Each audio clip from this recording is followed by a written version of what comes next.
Ini kunci memahami ridho. Kita masuk ke kunci memahami ridho, nanti boleh tanya jawab. Syekh Yahya bin Mu'adz Ar-Razi memberikan kunci untuk bagaimana kita mendapat ridha Allah.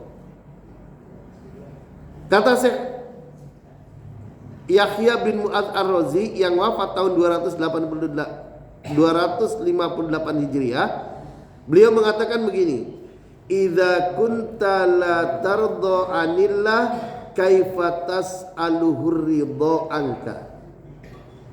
Idza kunta la tarda anillah, bila kamu tidak ridha terhadap segala apapun yang datang dari Allah, kaifa tas'aluhur ridha anka, maka bagaimana mungkin engkau bisa mendapatkan ridha dari Allah.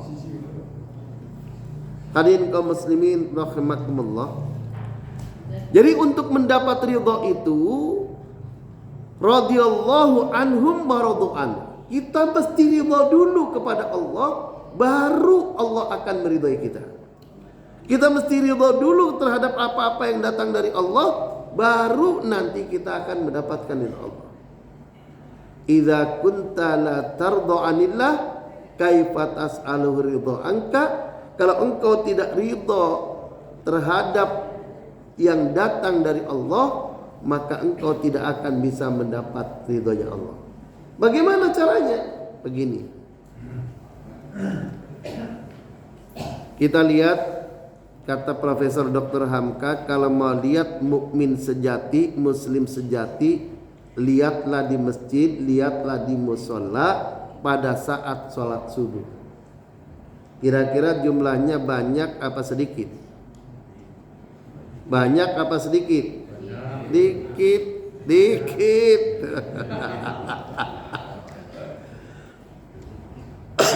Nah, sekarang begini.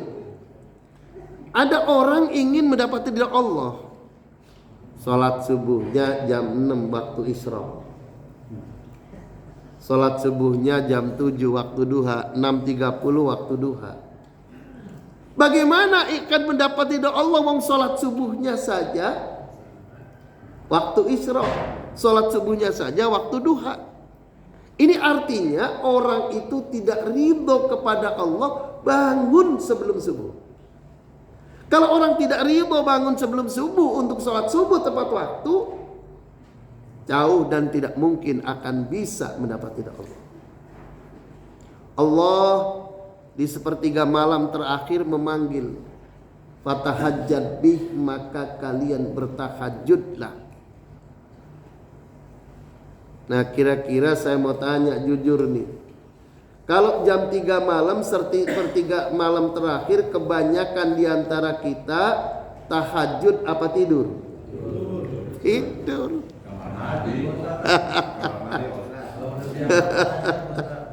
Bahkan ada yang jam 3 bangun, begitu bangun habis ke kamar mandi lalu tidur lagi. Itu di sono kampung saya. Gak beda sih. Nah, ini artinya apa? Allah sudah membangunkan dengan cara ada kebutuhan untuk ke kamar mandi, tetapi setelah itu bukan ngambil air wudhu, bukan mandi, digerujuk apa ini kalau ininya dibasahin, diguyur, nah, supaya melek dan supaya nggak ngantuk, lalu ambil air wudhu, lalu sholat tahajud. Wabil asharihum yastaghfirun, di waktu-waktu itu sangatlah mustajab kita mohon ampun kepada Allah. Jadi sulit orang yang tidak ridho bangun tengah malam di sepertiga malam yang terakhir, tidak ridho bangun untuk sholat tahajud, bagaimana bisa mungkin mendapat ridha Allah?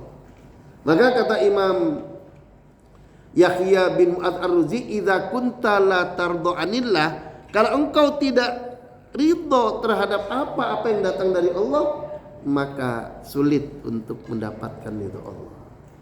Begitu Pak, kuncinya begitu. Nah, jadi artinya begini, kalau kita tidak ikhlas membantu tetangga yang tidak makan, membantu tetangga yang kesulitan untuk makan, malah ngutangin bukannya memberi, perintahnya kan ara'aital ladzi yukadzibu biddin fadzalikal ladzi yad'ul yatim wa la yakhuddu 'ala ta'amil miskin. Memberi makan orang miskin. Malah ngutangin. Kadang-kadang lebih galak, yang kemarin belum bayar sekarang ngutang lagi. Ini kampung saya. Sini sih nggak ada, orang baik-baik semua. Amin ya rabbal alamin. Jadi kuncinya itu mudah. Kalau dikaitkan dengan definisi takwa, ini iltizamu bi awamirillahi ta'ala wajtinabun nawahihi fis sirri wal alam. Jadi yang namanya ridha itu menjalankan segala apa yang diperintahkan oleh Allah, lalu kemudian meninggalkan segala apa yang dilarang oleh Allah, insya Allah akan mendapatkan ridha. Ini. Karena itu saya bersyukur nih, subuh banyak ini. Ini segini banyak, walaupun yang pulang nggak ngaji lebih banyak. Nah, orang yang pulang nggak ngaji itu namanya tidak ridho. Duduk di sini aja nggak ridho. Pengurus masjidnya kan sudah bagus, dikasih teh manis, dikasih apa ini sarapan ini. Ada lontong, ada ini apa pisang, ada gorengan, tahu. Malah pulang. Ini nggak ridho. Duduk mendengarkan ngaji itu dilindungi malaikat itu senang. Cuma saya mohon maaf, ini sedikit masukan saja. Yang pertama, di masjid atau di musola kalau nantinya akan ada ceramah, zikirnya jangan panjang-panjang. Jadi cukup sampai Allahumma antas salam wa minkas salam wa alaika abdussalam wa khayna rabbana bisalam wa adkhilnal jannata darussalam tabarakta rabbana wa ta'ala ya dzal jalali ikram. Al-Fatihah lalu doa. Khusus untuk manakala ada pengajian. Mau ba'da maghrib, mau ba'da subuh sami mawon. Tapi setelah itu yang panjang. Tapi kalau mau ada pengajian, biar ustadznya ngomongnya rada lama.